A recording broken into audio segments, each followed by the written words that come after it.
विजय माल्या को आप जानते ही होंगे। वही विजय माल्या जो कि भगोड़ा है, वही विजय माल्या जिसने करोड़ों रुपए का गबन किया है और इस समय वह हाई कोर्ट पहुंचा है मदद मांगने। बुधवार को ही कर्नाटक के हाई कोर्ट में याचिका दायर की गई और उस याचिका में उसके वकील ने दावा किया है कि बैंकों द्वारा उससे जो वसूली की गई है ना अभी तक की राशि, वह कहता है कि वह राशि इतनी वसूल कर ली गई है जो कर्ज से कहीं ज़्यादा हो चुकी है, इसलिए वह हाई कोर्ट पहुंचता है। उनके वकील का कहना है कि बैंकों का उन पर 6,200 करोड़ रुपए का उधार है, बाकी है, लेकिन इससे कई गुना ज़्यादा वसूली कर चुकी हैं बैंकें, इसलिए वे हाई कोर्ट आए हैं। माल्या ने बैंकों से और अन्य देनदारों से वसूली गई राशि का जो ब्यौरा है ना, वह मांग लिया है हाई कोर्ट में। माननीय न्यायालय ने भगोड़े कारोबारी द्वारा सोमवार को दायर याचिका के जवाब में बुधवार को बैंकों को नोटिस जारी कर दिया है। न्यायमूर्ति हैं आर देवदास जी।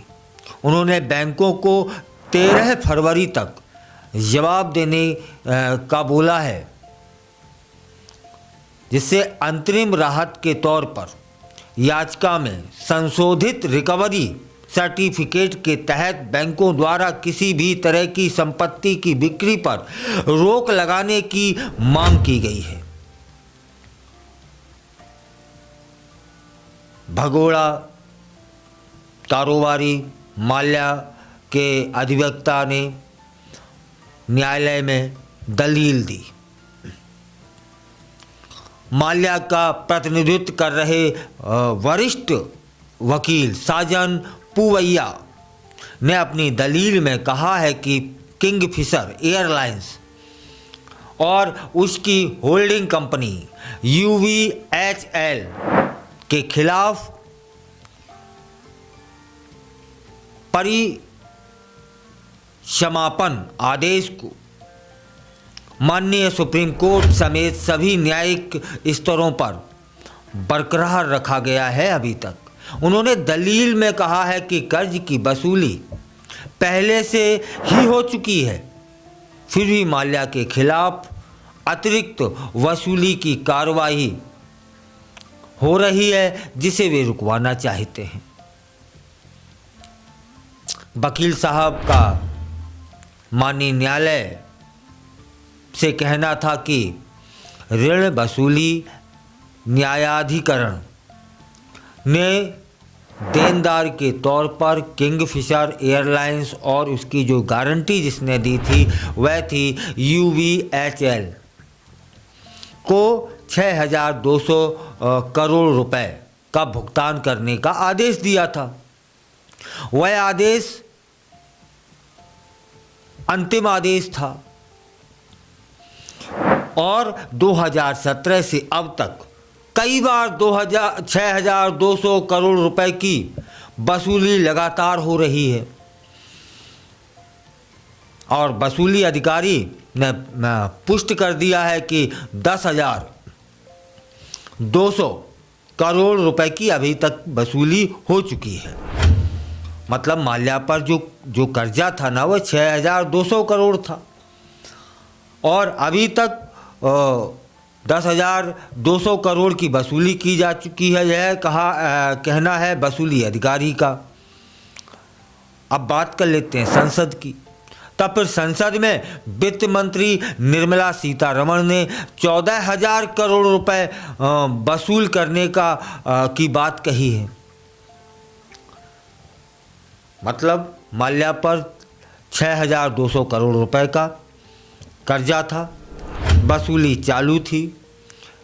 2 फिगर आ रही हैं। सदन में कहा जाता है कि 14,000 करोड़ रुपए वसूल किए जा चुके हैं और वसूली अधिकारी का जो कहना है वह यह है कि 10,200 करोड़ रुपए वसूल हो चुके हैं। मूल कर्जा 6,200 करोड़ था। इसलिए विजय माल्या के वकील हाई कोर्ट पहुंचते हैं, राहत का निवेदन करते हैं और माननीय न्यायालय ने बैंकों को निर्देश जारी कर दिए हैं कि 13 फरवरी तक पूरे रिकॉर्ड साक्ष्य लेकर के उपस्थित हों। अब देखने वाली बात यह होगी कि विजय माल्या जो कि इस समय भगोड़े हैं, देश छोड़ के चले गए हैं, देश का पैसा वो ले गए थे,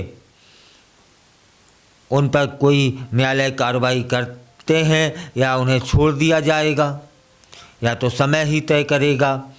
फिलहाल एक बात तो ज़रूर देखने को मिली कि विजय माल्या ने जब देश छोड़ा और जहाँ भी रहे उन्होंने ऐशो आराम भरा जीवन जिया। कई फुटेज, कई वीडियो यह सब सिद्ध करते हैं। और देश का पैसा विदेशों में, क्योंकि जो भी उन्होंने वहाँ किया होगा तो यही इसी देश का पैसा। अब उनका यह कहना है कि जो हम पे कर्जा था, देनदारी थी, उससे ज़्यादा वसूली हो चुकी है, तो फिर मैं अब काहे को दूं। इसलिए ना उनके वकील कोर्ट पहुंचे हैं। वकील साहब नहीं, स्वयं माल्या का यह तर्क है, तभी तो वकील साहब यह काम कर रहे हैं। और अब बताइए ना, 6,200 करोड़ उसके ब्याज से ही जाने कितने हजार करोड़ बना चुके होंगे। और रही बात वसूली की, तो सरकार और बैंकें अपने नियमों से वसूली करेंगी। उनका नियम होगा ना कि 6,200 करोड़ तो आपने कह दिया, उसका ब्याज, और ब्याज पर जो पैसा आप बनाते रहे तो फिर ब्याज पर ब्याज लगना चाहिए। अब जो भी होगा वह तो माननीय न्यायालय तय करेगा। फिलहाल बैंकों को निर्देश जारी हो गए हैं कि पूरी डिटेल लेकर के कोर्ट में हाजिर हों। और विजय माल्या के वकील ने राहत की निवेदन किया है। अब राहत मिलती है कि नहीं मिलती है, इस भगोड़े कारोबारी विजय माल्या को, यह तो हम सभी देखेंगे।